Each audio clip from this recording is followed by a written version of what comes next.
you going to do when money's tight, the bills are overdue, and there's nothing in the fridge? Sign up for sex work with a demon, apparently. That was a good time for you to come in the door, bruv. What? You'll get me more views. I'll get you more views. Is that a fact? That's absolutely a fact. Hello everybody, my name is Thomas Bowen, her wonderful brother, and I have my own YouTube history, and it was very popular in fact. So with me being here, I'm sure you'll get all the views. So you're not even in frame, bruv. Oh, that's really cool. You can see yourself on your watch. That's awesome. How technology has evolved. Well, anyway, I'm going to get out your hair because I'm not really into books as she is. So take it easy and au revoir. That's my brother. You're interrupting my flow, bro. If you'd stop interrupting me, I'd get through this bit. Hi my beautiful bookish friends, I'm Bowen and welcome to my channel. This video is going to be my December wrap up. Now in December I only managed to read 10 books, but to be fair, it's December. I'm very surprised that I even got to that many, but most of them, actually half of them, were audiobooks. Starting with The AI Who Loved Me by Alyssa Cole. This one I gave a 3.25 and a 1 spice rating. This one was a little bit all over the place. The pacing was just really off with this. It started out really slow and then it gets to the twist at the end, which I wasn't really a big fan of anyway. And then it's just a lot of information all bombarded at you all at once, which just felt a little overwhelming. It wasn't necessarily bad, it just really deeply wasn't for me. Next is a book I read on my Kindle, and that's Hannah's Hero by Ruby Dixon. This is one of the books in the Ice Home series, which I've read all of the Ice Plant Barbarian books. Now I'm onto the Ice Home series. There are so many books in this. It's kind of insane. I gave this one a 3.5 and a 2 spice rating. At this point where I'm at in the series, I've read easily over 20 books in this world, so it gets kind of samey, but there is a little bit of comfort in predictability. So that's kind of what I go for when I pick these books up. I know what to expect because they're all sort of different versions of the same story. But in this book in particular, I found Hannah really fucking annoying.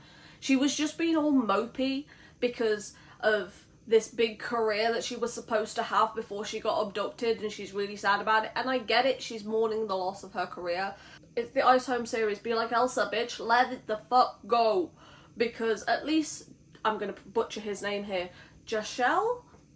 His motivations at least make sense. Hers, I don't know whether it's a me thing or not, but oh my god, it just got so annoying so quickly. I'm still going to keep picking up this series and books by Ruby Dixon because quite frankly at this point they are kind of comforting, but I don't really vibe with this one in particular because just Hannah pissed me the fuck off, okay? She did. Next, I listened to the audiobook for Muse of Nightmares by Laini Taylor. This one I gave a 3 star. Now, Laini Taylor's writing is absolutely fucking beautiful, but I stopped paying attention to the story very fucking quickly. I was just listening to this as sort of background noise. I didn't care about the story. I didn't really care that much about the characters. It's a good thing I didn't get the special edition duology of this, which I wanted for so long, because it didn't really work for me. I loved Daughter of Smoke and Bone and that trilogy, but this just wasn't it. I love the writing.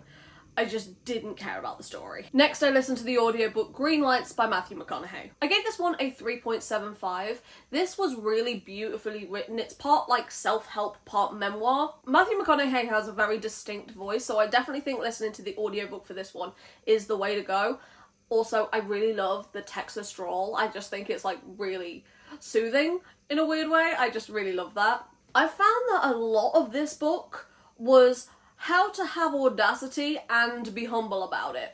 I get that he grew up in a very different time to me personally. I'm 32 and a lot of the parenting that his parents did are kind of similar in the way that my dad was parented. I'm not saying it's right, I'm not saying it's okay, but it's more of the time and the way that he was raised. A lot of that shit definitely would not fly today, but again, it's a product of its time and when he was raised, and he's just telling true stories about his life. And also a lot of things just seem to work out in his favour, which I'm not saying is a bad thing because it's a memoir and it's just him telling the story of his life, but it kind of makes for a story without much conflict because, you know, he's a straight white man living in America. Also, wasn't the biggest fan of, like, the story of how he met his wife and their first interaction. That made me feel some type of way.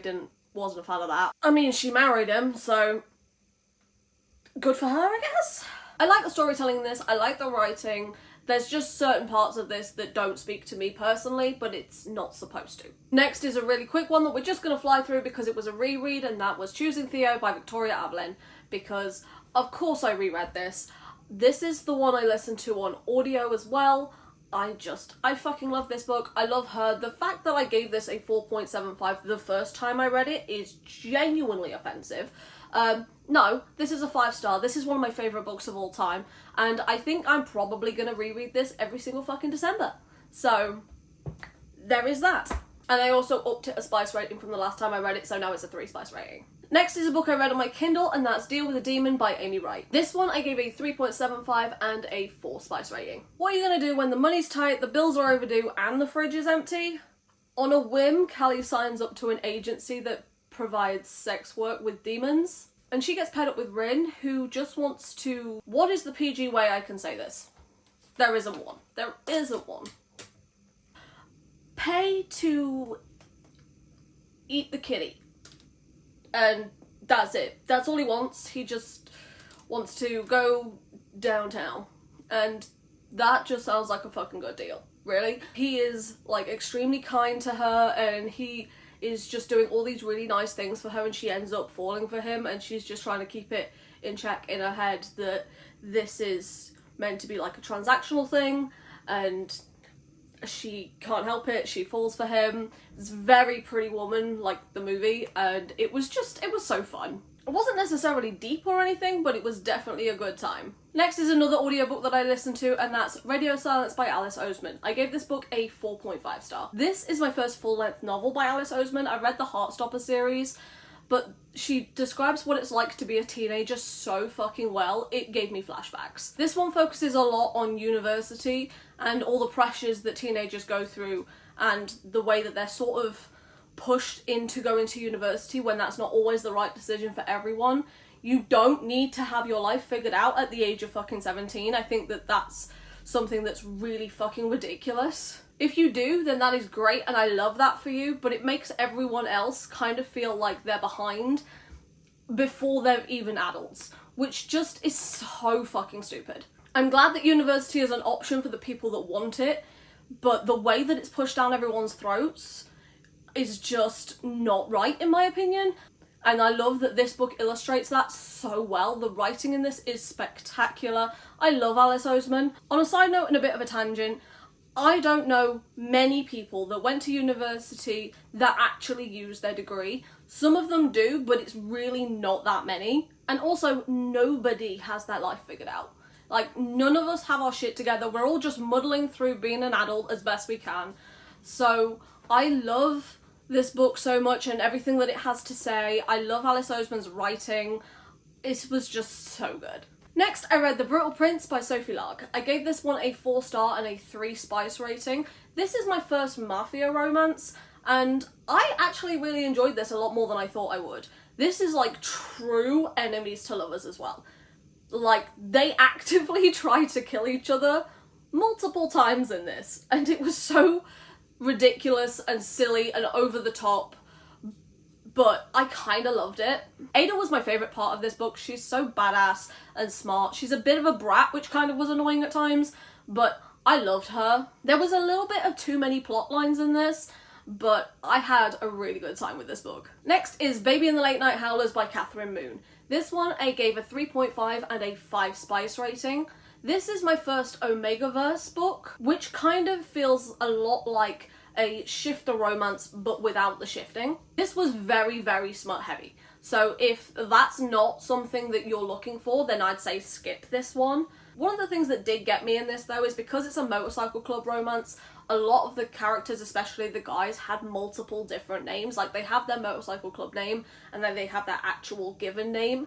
And Baby, the main character, uses their given name, and then the guys use the motorcycle club name. And it got really confusing because there's so many characters as to who's who. But this was a lot of fun. I had a really good time with this. It also talks a lot about the different scents of people, like the different smells that they have, and that was a bit much for me. But overall, I thought this was really fun, and I really enjoyed this one. And the final book that I read in 2023, this one was right down to the wire. I finished this at 15 minutes to midnight, and that was Untethered by Kaylin Flanders. This one I gave a 1.75 because honestly, I was just pushing through it just so I could finish it before the year was out. I did not give a single fuck about this book. Not one. It was just, I was so bored. I didn't care about the characters. I just kind of wanted it to be over. If I DNF'd books, I would have DNF'd this one. I didn't care. The first book in this series focused more on the sister. This one focuses on the brother and his point of view. I just didn't care about this story. I didn't care about anything that happened in this book. I was honestly just trying to force my way through it. I just did not want to be taking this into 2024 with me. So I was just bored.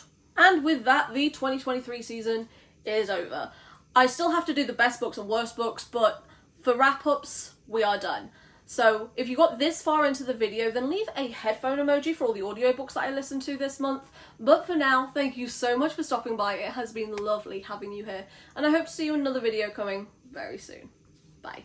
And with that, we are out.